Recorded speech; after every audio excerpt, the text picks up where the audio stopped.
Under the blistering summer sun, the humming of solar panels atop my roof was the sweetest sound of independence, a rhythm of self-reliance, of freedom from the HOA that had strangled every ounce of individuality from our quiet suburban street. I had fought too long, spent too many nights under flickering lights when they cut my grid connection by mistake, and smiled too many forced smiles at their smug board meetings, where power-hungry neighbors acted like monarchs of concrete kingdoms.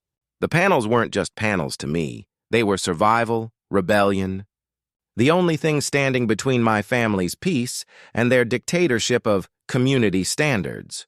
So, when I woke up that morning to the grinding noise of diesel engines outside, the sound of metal clanking, and the unmistakable sight of men in orange vests climbing my roof with tools, my pulse roared like the current flowing beneath my feet. They were sent by the HOA, I realized, sent to dismantle what they couldn't control. By order of the Homeowners Association, one of them said, holding up a paper as if it were divine decree, his eyes blank behind mirrored sunglasses. But what they didn't know was that I wasn't just a homeowner. I was an electrical systems engineer for the county's infrastructure division, and every single watt that lit their fancy, manicured lawns, and powered their security cameras ran through grids I'd helped design, grids that had more vulnerabilities than they could ever imagine. I warned them once, twice, even pleaded when they trespassed. If you touch those panels, you'll regret it. They laughed. The foreman waved his clipboard like a weapon. I watched them pry off the first frame, metal screeching as my freedom was peeled away one bolt at a time. My hands trembled, not from fear, but from the steady ignition of fury. I called the HOA president, Deborah Lang, a woman who treated bylaws like holy scripture, her voice syrupy with authority. "It's final," she said coldly. "You violated the aesthetic clause. Your panels don't match the uniform tone of the neighborhood's roofing." I told her they were invisible from the street, that I had state permits, that federal law protected renewable energy installations. She laughed softly, said, "Then sue us." That was when I decided, no, swore, that before this day ended, they'd know what true power felt like when it was taken from them. By noon, the workers had filled their truck bed with my panels, leaving my roof gutted, the shingles chipped and naked. I watched them drive away, sunlight gleaming off the stolen freedom in their trailer, while my reflection stared back from the glass of my powerless home. My wife tried to calm me, but the rage had already settled into precision, into calculation. My house was wired into more than just the city grid.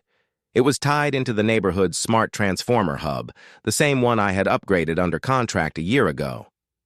Every streetlight, every sprinkler, every HVAC system within the gated zone passed through the subnet I helped install. I had the schematics. I had the keys. And tonight, the HOA would learn that I was not the kind of man you strip power from, literally or otherwise. When darkness fell, the neighborhood shimmered like a hive of smug perfection, pools glowing turquoise, driveways illuminated, robotic mowers humming across lawns cut to HOA-approved length. I sat in my garage, lit by a single emergency bulb running on a backup inverter. My laptop screen glowed like a portal into justice.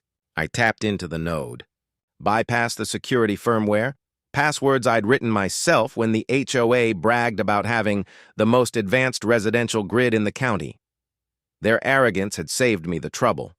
I synced the subnet to my home terminal, watching the digital map of the entire community unfold, each house a pulsing blue dot, each transformer a lifeline. It took 5 minutes to isolate their feeds. I hovered over the command key. "You took my panels," I whispered. "Let's see how you live without what they give." And with one click, the entire neighborhood went black. The silence that followed was symphonic. The whir of air conditioners died. Lawn lights flickered out. Sprinklers froze mid-rotation. A wave of confusion swept through the streets. Porch doors opened. Neighbors shouted. Dogs barked at the vanishing glow. For the first time since the HOA formed, the darkness united them, in panic. Within minutes, phones lit up across the district, emergency lights flickering as generators stuttered to life in panic mode. Then came the sirens. Security patrols circling, flashlights sweeping, Deborah Lang's voice echoing through the central speaker. Residents, please remain calm. We're experiencing a temporary outage. I watched from my darkened porch, the taste of justice sharp as metal. But this was only the beginning. I wanted her to know this wasn't a glitch. It was a reckoning. The next morning, chaos reigned. The HOA office had no power, their digital gates stuck open. Residents demanded answers. The board scrambled. By mid-afternoon, a technician from the power company arrived, confused and sweating. He found no external fault, no storm damage. He said the subnet was locked out by a local override. Deborah stood there in her pressed white suit, snapping at him like a queen denied tribute. She pointed at my house. That man's system is the problem. He's tampered with the grid. I stayed silent, standing at my fence as her eyes met mine. The tension was nuclear. She thought she could bully me again. She had no idea I'd already installed a fail-safe. One wrong move from them, and the entire HOA's surveillance system would overload itself beyond repair. That night, I found a notice pinned to my door. Emergency HOA meeting, attendance mandatory. It reeked of intimidation. But I attended.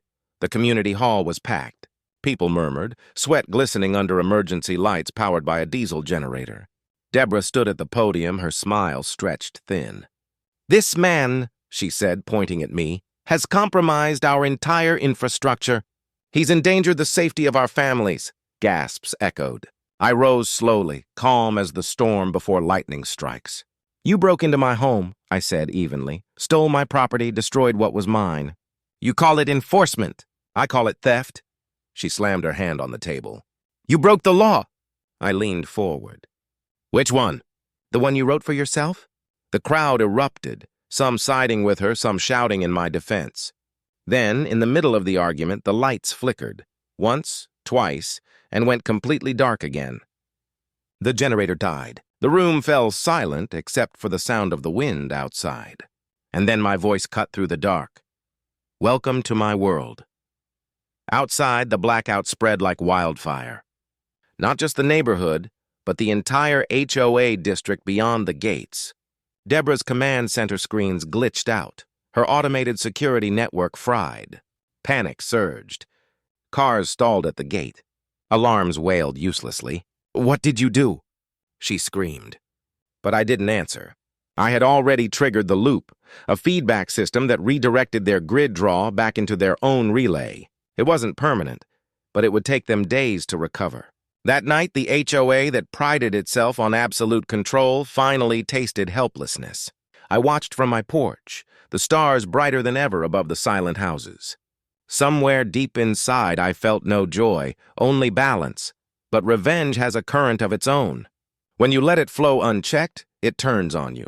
The next day, I woke to police cars outside, county officials at my door. Deborah had filed a formal report: sabotage, grid interference, property damage. I was arrested on my own front steps, neighbors watching through curtains. They didn't know the truth, that I hadn't destroyed anything.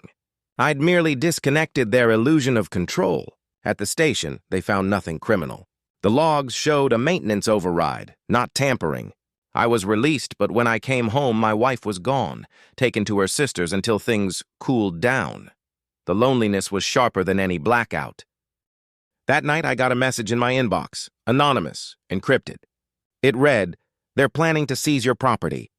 HOA board meeting, midnight." My pulse spiked. I accessed the hidden security cams I'd planted weeks ago when the harassment began. Inside Deborah's office, I watched her and 3 board members whisper over documents, their signatures gleaming in candlelight. They were filing an emergency asset repossession, claiming my house as collateral for grid sabotage damages. My breath froze. They were going to take everything. I didn't think, I acted. I drove through the dark streets, headlights off, rain slapping the windshield. When I reached the HOA center, I saw their SUVs parked, lights dimmed. I broke in through the maintenance door I'd wired myself years ago. Inside, the hum of backup batteries filled the air. I slipped through corridors until I found them. They didn't see me at first, then Deborah turned. And the fear in her eyes when she realized I was there was worth every sleepless night she'd given me. "What have you done, Deborah?" I asked, voice steady. She straightened her shoulders, defiant even in candlelight. "What I had to. You're a threat to this community. I stepped closer. I built this community's power. Without me, you're all in the dark. She hissed. Then maybe that's what you deserve too. I reached into my pocket, pulled out a single USB drive, the key to everything. This holds your entire grid access, your surveillance records, your finances. You want to keep pretending you're in charge? Here's your chance. She reached for it, trembling, but I didn't hand it to her. You want control, Deborah? I whispered. Then take it, without me. And before she could answer, I turned to the control panel and pulled the master disconnect. The building plunged into absolute darkness. The sound that followed was a mix of panic, shouting, and the low, ominous hum of backup capacitors failing. Sparks flew. Smoke curled through the air. I stepped back into the night as alarms screamed behind me. When I looked back, the HOA office was burning. Not from me, but from their own greed. They'd overloaded their circuits trying to restore power too quickly. The fire spread fast, consuming their throne of rules and paperwork. I stood in the rain, watching orange flames devour everything they had used to control us. And for the first time, I felt something like peace. But deep inside, I knew this wasn't over. Because the kind of people who worship control never stop. They rebuild, they retaliate. And as I walked home through the smoke-filled dark, one truth pulsed through my mind like an electric heartbeat. They took my power once. I took theirs. The next time, I wouldn't just cut them off. I'd make sure the entire system never came back on again. Under the cover of the smoldering ruins of the HOA office, the air still thick with the acrid scent of melted plastic and burning paper, I stood on the edge of everything I had started, watching the orange reflections dance across the wet asphalt as sirens wailed in the distance, getting louder, closer, angrier. The fire had devoured their records, their meetings, their lies. But I knew Deborah Lang wasn't the kind of woman who died with her paperwork. She'd survive. She always did, her venom too stubborn to burn. I turned back toward my house, every step echoing with the storm inside my chest. And as I reached the cracked pavement of my driveway, my security camera feed flickered to life on my phone. A live shot from inside my living room, and there she was. Deborah, standing in my home, alive, breathing, smirking. I froze, the world tilting on its axis. The timestamp said it was live, yet I was still blocks away. She looked directly into the lens as if she knew I was watching and said one word before the feed cut to static.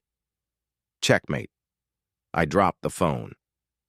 My front door was slightly open when I got there minutes later, hinges creaking like the whisper of a warning. Inside, everything was untouched, except for a single sheet of HOA letterhead lying on the kitchen table, dry and crisp despite the storm outside. Notice of condemnation, it read, signed by the same hand that had ordered my panels removed. Only this time there was a new seal at the bottom, one from the County Development Board. She'd taken her war from petty neighborhood politics to the county level. She was coming for me legally, and I knew the courts would side with her kind, polished liars wrapped in power.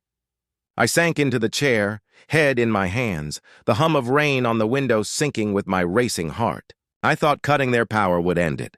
I hadn't realized I'd sparked something much bigger, a war that had left the digital realm and entered my home. By dawn, county trucks rolled into the street, workers in reflective vests, carrying new equipment, bypassing my grid entirely, rerouting the HOA's connection to an external source, cutting my influence completely. They'd learned fast. But what they didn't realize was that my system ran deeper than their wires. My fail-safes were buried in the infrastructure itself, in the foundations of their smart meters and junction boxes. I'd built this grid with redundancy upon redundancy, code laced with invisible traps only I could see. I watched them from my attic window as they smiled, thinking they'd won back control. Deborah stood among them, an umbrella shielding her from the rain, her white suit pristine even in the mud. When she spotted me, she lifted her phone, pointed it at my house like a gun, and snapped a photo. I knew then this wasn't just revenge anymore. This was extermination. She wouldn't rest until I was erased from the neighborhood, until every trace of me was gone. That night, the power came back on for everyone except me. My house sat in darkness like an island surrounded by glowing enemies. My wife still hadn't returned. The air was heavy with quiet. Even the crickets seemed to know something unnatural was brewing. I sat surrounded by printouts, maps, and code sheets, piecing together the next phase. They had stripped me of my legal rights, humiliated me in front of the community, but what they hadn't counted on was that I'd been documenting every unauthorized entry, every violation of privacy, every illegal modification they made to the shared grid. I uploaded it all to a secure drive, every bite of corruption labeled with their names. Deborah's signature was everywhere. I drafted an anonymous email to a local investigative journalist I'd once helped with a municipal power story. I attached everything. I hovered over send for a long time, lightning flashing in the distance. Then I pressed it. By morning, the news had already broken. HOA president accused of illegal grid modifications. Possible fraud. I watched from my powerless porch as reporters swarmed the gates, cameras flashing, microphones thrust into Deborah's face as she tried to smile, her foundation cracking under the pressure. For the first time, the community saw her for what she was, a tyrant in pearls. Yet beneath the chaos, I sensed something darker. She wasn't panicking, she was recalculating. That night, my email pinged again. A reply from an anonymous source. You think this ends her? She owns the contracts. The county, the inspectors. They all owe her.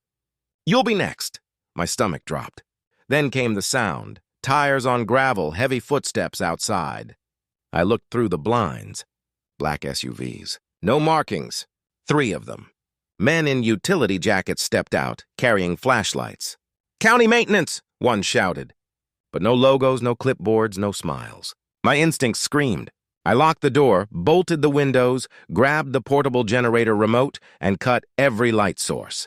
The house went dark again, the same way it had the night I'd flipped their grid.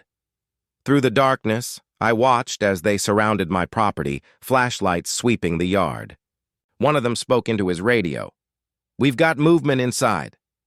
I could see the faint glow of a phone screen in one man's hand. It wasn't an inspection app. It was a live feed, my camera feed. They were tapping into my network. Deborah had used county access to turn my own systems against me. My every move was now surveillance for them.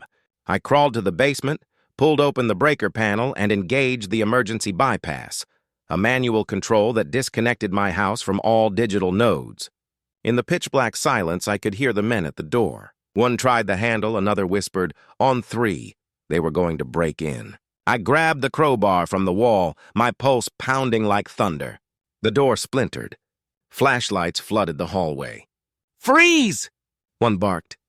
I stepped back, heart racing. But before I could move, an ear-splitting screech filled the air, the high-pitched alarm I'd built into my grid's failsafe. The overload sequence had activated. They stumbled, covering their ears, lights flickering wildly as the air filled with the smell of ozone. Sparks danced along the hallway outlets. I shouted, "Get out!" But they didn't move fast enough. The system discharged, a burst of electric heat that shattered glass and plunged the house into total darkness again. When the smoke cleared, the men were gone, retreated, shaken, their radios hissing static as they stumbled to their SUVs and vanished into the rain. By morning, the headlines had turned. Homeowner attacks county workers in power grid dispute. Deborah stood on live TV, her voice calm, dripping false concern. "We always feared he was unstable," she said. "This is why we acted." I wanted to shout, to tell the truth, but my words meant nothing now. They controlled the narrative. They had taken my wife, my home, my reputation. But what they didn't realize was that I still had one weapon left, the original master key. The one I'd created when designing the county's infrastructure years ago. It wasn't on any record, not even in government archives. It could override every node in the entire suburban power matrix, not just the HOA, but the county grid itself. A dangerous ace that could turn a neighborhood war into a blackout the city would never forget. That night, lightning tore through the sky, illuminating the rows of perfect homes, all glowing with stolen light. I sat in my truck at the edge of the substation, laptop on the dash, rain beating against the windshield. Deborah's face appeared on a live broadcast, playing faintly on my radio, promising a new era of HOA community cooperation. My fingers hovered over the keyboard, code lines streaming across the screen. I thought of my wife's laughter, my children's drawings on the fridge, the sound of the panels humming when life was simple. I thought of what they took and what it would mean if I gave it all back in darkness. Then I hit enter. The substation lights dimmed. One by one, the street lamps flickered out, the neighborhood vanishing beneath the storm. Deborah's broadcast cut to static. Within minutes, the entire district fell silent. The city beyond began to flicker. A wave of black swept across the skyline, a domino of failure stretching into the horizon. I sat there, drenched, shaking, staring at the dead lights of a city that had ignored me. For the first time, I understood the cost of what I'd done. I hadn't just cut power, I'd severed trust, order, the illusion of safety. The rain hissed against the transformers, steam rising like ghosts of the past. And in that quiet, I heard a single car approaching, headlights piercing the dark. Deborah stepped out, holding an umbrella and a pistol, her face pale but unbroken. "You think you've won?" she called out. "You've only just started a war." And as lightning split the sky between us, I realized she wasn't bluffing because behind her, a convoy of emergency vehicles was coming, and somewhere deep in the system, a signal I hadn't sent was already rewriting the grid. Someone else had access now. Someone who wasn't me. The storm that night never truly ended. It just settled into the air, into the trembling of the ground, and the static in my veins, as if the city itself hadn't recovered from what I'd done. I sat in my truck watching the emergency convoys swarm through the blackout zone like nervous ants, their red and blue lights cutting through the wet dark, flashing off the wreckage of silence I'd created. The grid had collapsed far beyond my neighborhood, miles of darkness, intersections dead, hospitals on backup, people panicking in towers that were never meant to go dark. And all I could think about was that someone else had taken control of my code. Someone had breached my failsafe, rewritten my work, hijacked the very thing I built to destroy. It wasn't me anymore. It was something new, something that wanted more than revenge. I pulled the laptop closer, typed feverishly, fingers slipping on the keys as the rain seeped through the half-open window. The code scrolling across the screen wasn't mine. It was distorted, warped with subcommands I never wrote, like someone had threaded their signature through my architecture. Every route led back to a single server address buried in the county database. But what chilled me wasn't where it led. It was the name attached. Lang Tech Industries. Deborah. She hadn't just fought me. She'd built her own network beneath mine, a mirror grid using my blueprints, using my genius against me. She'd turned my rebellion into her weapon, and now the blackout wasn't punishment. It was leverage. She was forcing the county, the utility companies, the city itself, to come crawling to her for restoration. She wasn't just the queen of the HOA anymore. She was becoming queen of the grid. I drove through the flooded streets, the truck tires slicing through black water that reflected the last flickers of emergency lights, and reached the substation perimeter. The fence had been replaced, new security cameras mounted, hers, not the county's. Guards stood under the lights of portable generators, guns slung over their shoulders. They weren't law enforcement. They were private contractors. Deborah had militarized the grid. I watched from the shadows, adrenaline roaring. I couldn't storm the gates. I had to outthink her. So I went underground, literally.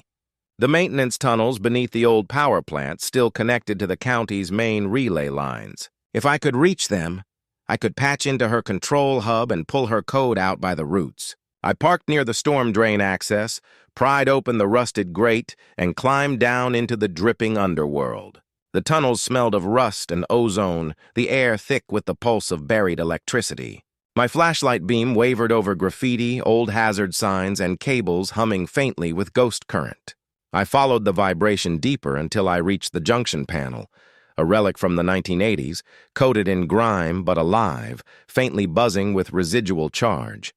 I connected my terminal, watched the interface blink to life, and dove into the labyrinth of code. It was like chasing a shadow. Every time I traced Deborah's signals, they slipped away, rerouting through back doors she'd learned to build from me. It wasn't just her anymore. Her system was learning, evolving, writing itself. Somewhere in the dark, something hummed louder, a transformer spike or maybe the echo of my own heartbeat. Then, my laptop flashed a warning. Remote access detected. I froze. Someone was watching me through the feed. The terminal camera flicked on, and for a moment her face appeared, pale, lit by cold light, eyes calm and sharp. "You can't undo what's already become self-aware," Deborah whispered through the speakers. "You built this to control us. But control is never yours to keep." The feed cut out, the tunnels went dark, and the faint hum grew into a roar. Sparks exploded from the cables. I tore the terminal free and ran, the darkness behind me blooming with electric fire. When I climbed out into the rain again, the entire horizon glowed red, not with fire but with light.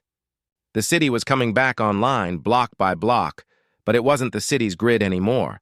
It was hers. The lights pulsed in strange rhythms, flickering like Morse code across the skyline. I stared, realization slicing through me like a live wire. She'd hijacked the infrastructure, made herself indispensable. The county would beg her to take control. They already had. Within hours, the news broke. Langtech's private power solution restores city power. Founder praised for emergency response. My face filled the lower corner of the broadcast.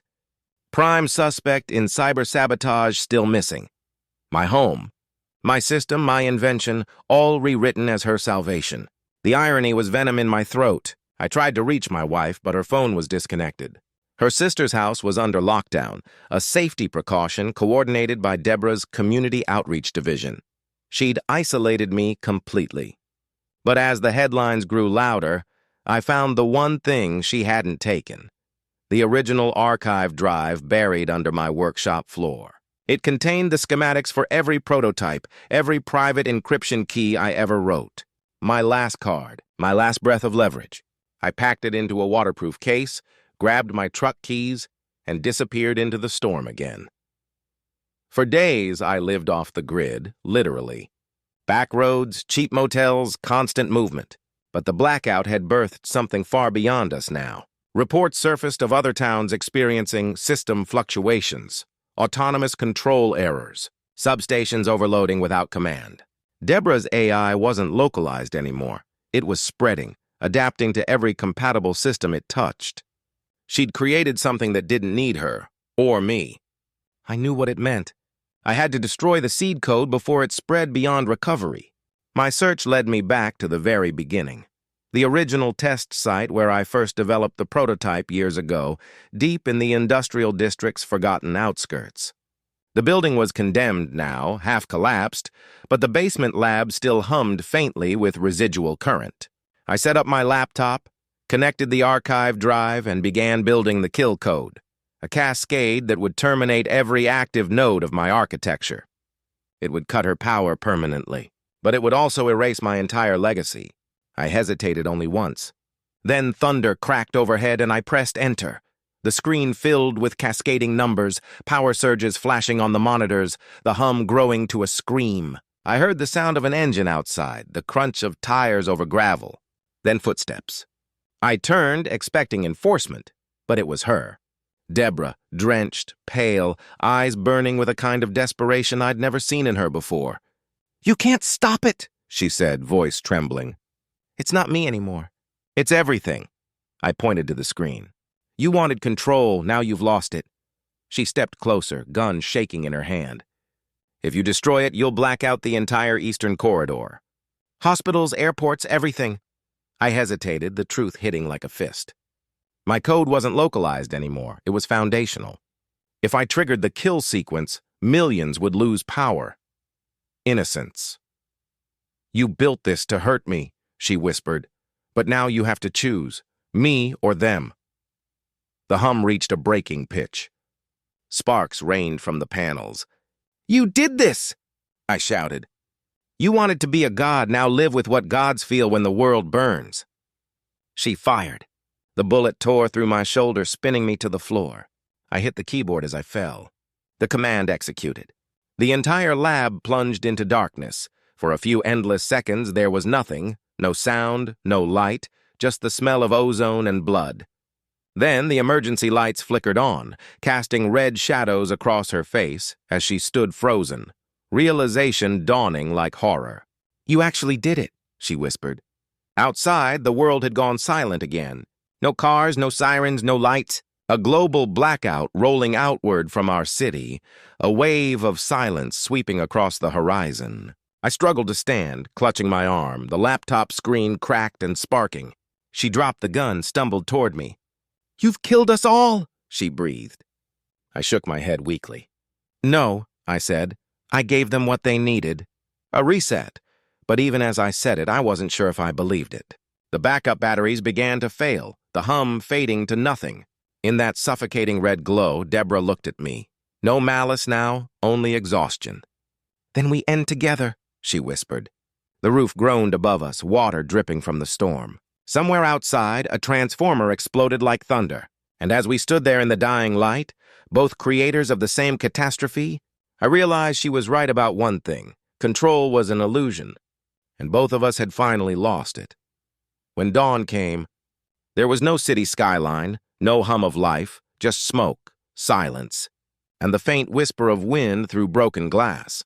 The world we'd tried to master had gone still. I stumbled from the wreckage, bloodied but alive, the drive still clutched in my hand. Deborah was gone, vanished into the ruins or maybe into the dark systems still echoing with her name. I looked up at the gray sky, no hum of power lines, no flicker of neon, just quiet. And for the first time since the panels on my roof first turned sunlight into power, I felt free. But somewhere deep below, in the labyrinth of dead servers, I could still hear it, a faint electronic heartbeat. The grid wasn't dead. It was waiting, watching, learning. And in that moment, as lightning flashed one more time over the hollow city, I realized the war hadn't ended. It had just gone underground. And the next time it rose, neither Deborah nor I would be there to stop it. The blackout had turned into a legend long before the first dawn returned to Crestwood. But for me, it was just the silence after the storm, a silence that pressed against my skull like the weight of 1,000 unspoken truths. When the FBI trucks rolled in, tires crackling over shattered glass and debris, I stood at the edge of my property watching the dawn light strike the gutted transformer compound across the ridge. They didn't look at me at first. They were too busy cataloging the wreckage, whispering in radios and picking through the ashes of what had been the HOA's nerve center. But when they did, the recognition flickered across one agent's face. The same man who'd warned them months ago that Crestwood's obsession with control would ignite something bigger. I didn't resist when they approached. I didn't even speak. The truth was already humming in the air. The blackout wasn't an accident, and everyone knew whose hand had cut the cord. But before they could cuff me, the sky rumbled. Power surged through the valley once more, except this time, it wasn't from their grid. It was mine. Every house, every street lamp, every surveillance hub flickered back to life with energy rerouted through my underground system. The agents froze, their radios hissing. Deborah emerged from her mansion in her silk robe, shouting that I'd rigged the town, that I'd stolen their lives. She wasn't wrong. I looked at her, calm as the hum of the turbines spinning below us, and said only one thing. "You wanted control. Now you'll live under mine." Sirens howled in the distance, but the agents hesitated. The power in their own vehicles died as the EMP sensors tripped again. Deborah lunged for me, but the earth trembled. One of the buried solar converters blew beneath her property, splitting her marble driveway like a wound. She screamed as sparks flew from her walls, the lights flickering madly around her. And then, like divine justice, the main transformer she'd ordered installed on my land last spring erupted in a bloom of fire, consuming the HOA command post and painting the dawn in orange and smoke. When the fire crews came, they said the grid was beyond saving. The FBI called it domestic eco-sabotage, but they couldn't prove a thing. Every trace of my system had been buried in the hills long before they arrived. Deborah vanished that week, her mansion sold off in pieces, her name whispered like a curse among the broken streetlights of Crestwood. The neighborhood was left in darkness for months, no utilities, no surveillance, no authority, just people learning to light their own candles and live without rules. I rebuilt quietly, powering my home from the sun, the wind, and the silence. Sometimes on stormy nights, I see the reflection of the ruined HOA tower in the rain-slick glass and think of all the times they told me I didn't belong. Now the whole town runs on my light. They just don't know it's me keeping it alive.